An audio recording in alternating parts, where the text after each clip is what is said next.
What's up, guys? Day Zero Gaming here. We're here to cover the state of the game on the Division 2. Expectation of what they can get into come next week. Doing my best when plot happens to say the word plot happens, or I guess the phrase plot happens, rather than the thing that actually happens.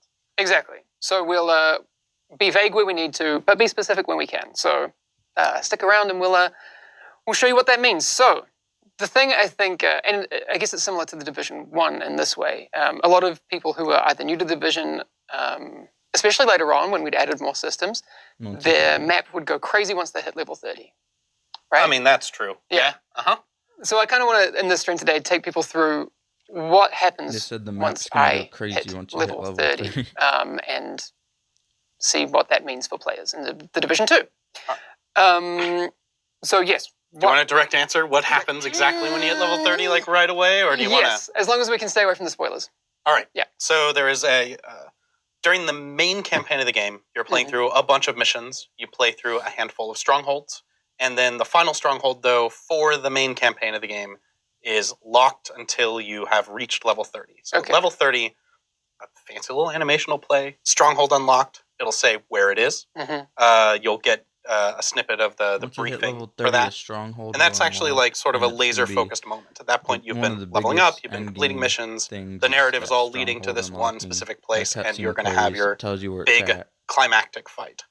Level 30, the map doesn't blossom into murderous nonsense. Okay, so just rewinding a little bit, because we've mentioned strongholds like on the stream a little bit, but not really talked about them.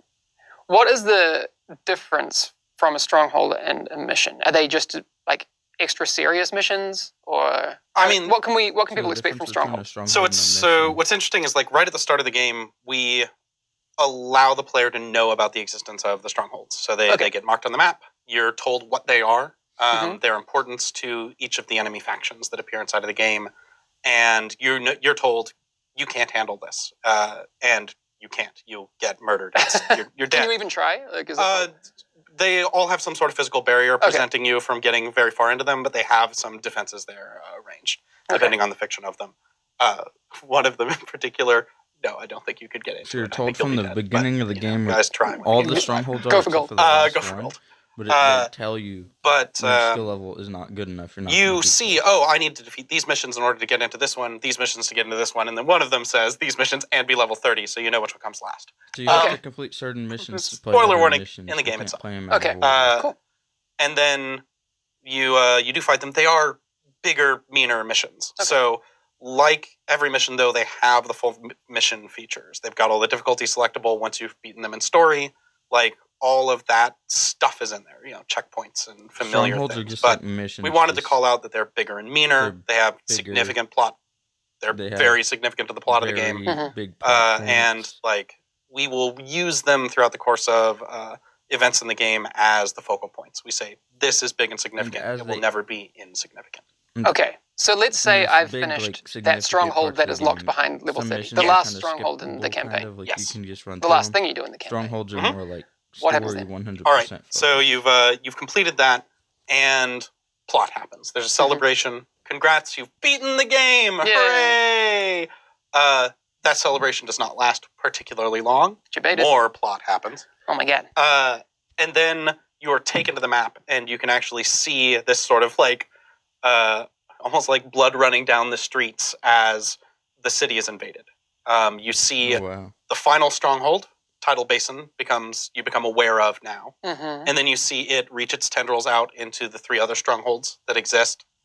And then you can see the missions that are essentially defending those strongholds. Okay. So let's just take a little bit of a beat there, because obviously then there's all the stronghold stuff we need to do. But I'm level 30. I want to explore the world. Your map opens and you can we just take a look? We have a video. Can we roll tape of the difference between what a level 15 map looks like and then some of the things that you'll get to see once you're level 30. And all the strongholds are invaded, all the missions, everything. World Tier 1. Yes. Okay, so World Tier 1 opens up once you've finished. Once you finish that final stronghold. Opens up when you've finished. In the campaign. Campaign. Okay. So here we see level 15. And people kind of, that might look a little bit familiar from the beta, not the zones, but the look of it. So we get a lot more red once we are in World Tier 1.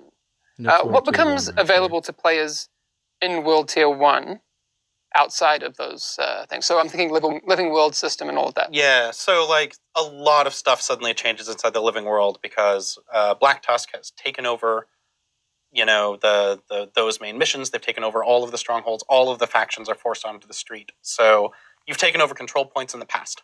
That's happened during the course of the campaign, and those were permanent. And now, once the invasion starts, now they've become fully dynamic. So they're instantly taken over by all of the factions because that's where they live now.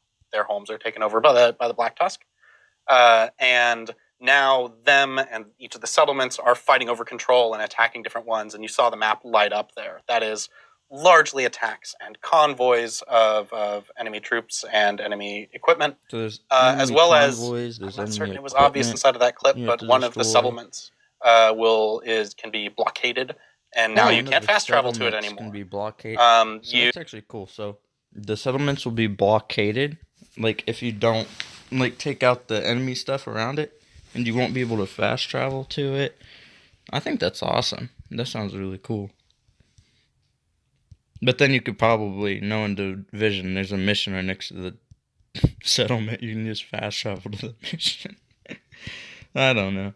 So I'm gonna stop it here. I'm gonna make it a 2-part video. The reason it's 21 minutes in and all I showed you guys was about 6-7 minutes is because that was just a countdown timer of until this stream started. So I started it about where it started at.